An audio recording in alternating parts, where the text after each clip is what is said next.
let's go flying with Murph. Roll tape.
Okay, a little different to Top Gun, what do you think?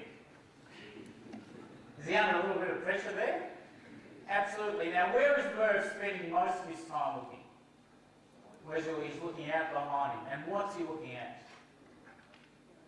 Down the aircraft. So right here we're seeing the first hint of good execution. His front office, remember, is right here. All the switches, dials, distractions, but not once was he really glued to the front office. He's extremely focused, and at that point on the target. Now if you look at the world of a fighter pilot and the world of business people here in Christchurch, New Zealand, they're different. But I think there's a couple of areas of overlap. The first is, we're part of a large organisation, 75,000 people in the Defence Force, supporting just 70-odd fighter pilots on the front line. Now in a city of 380-odd thousand people, we've got about 200 people here this morning. Now the first key similarity is facing change.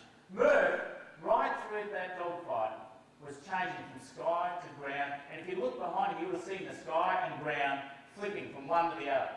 Right through the middle of that, he's having to deal with a lot of change. Now in the business world, more and more, as people's competitive advantages being eroded, the only thing that's separating you from someone else is how well we can get the job done. And I don't think you can underestimate that. Just the ability to say, we get done what we say we're going to get done. If you're a manager, to know that your people are going to get done what you expect them to get done. From a customer's perspective, that you're going to deliver what you say you're going to deliver. You know what, I'm a consumer, we work with a lot of companies, that's just not that common.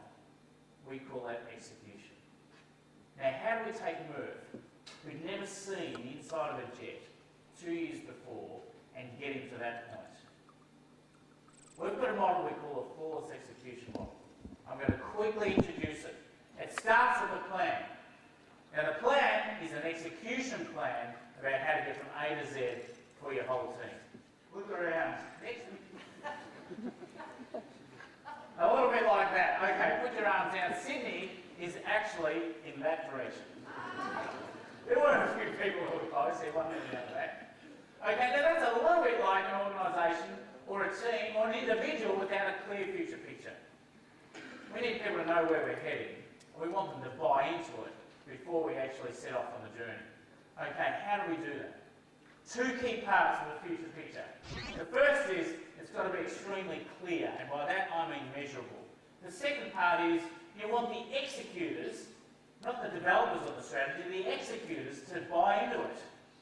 And there's a way to ensure that you get that. One of the ways is to have them part of the development of your plan or strategy. I have a little saying, no debate equals no buying. It applies to any meeting. If you've got something to introduce and there's no debate, discussion, you can rest assured there's very little buying. Okay, let me give you a very short military example. Gulf War I had a leader. It was seen as quite a successful military campaign, perhaps different to what's going on there now. The leader of that, people may recognise, anyone know what he was called, his nickname? Storm and Norman, or Sir to Westy and his compatriots. Now his vision was simply to win the war. Get Saddam out of Kuwait, way back in the early 90s. Now that by itself is not enough of a picture for us, the doers, to actually go and implement. We need something a bit clearer than that. So a couple of ideas about what they had in Gulf War I for a really clear future picture for the first 90 odd days. First thing was, they needed him and Iraq out of the way. Second thing, not a threat. Third thing, their infrastructure in Iraq intact. Aim was not to destroy the country. Able to defend itself and the region as a whole more stable. And each of those had a measure. The objective was to get there in 90 days. It took about that long and then get out. And that happened. Okay, now you may have your own version of Storm and Norman somewhere in this country. Storm and Norman Clark. A bit of airbrushing going on there. I was trying to tell you about the night. Down there in Hillary, it's South Pole. Anyway, so Helen may have a vision for this country that says something like, we want this to be an enviable place to live, with a thriving economy and consistent growth. That might be, I don't know.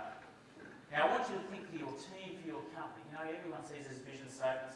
That's great. How do we turn that into something that we can buy into, we understand, we know we're going to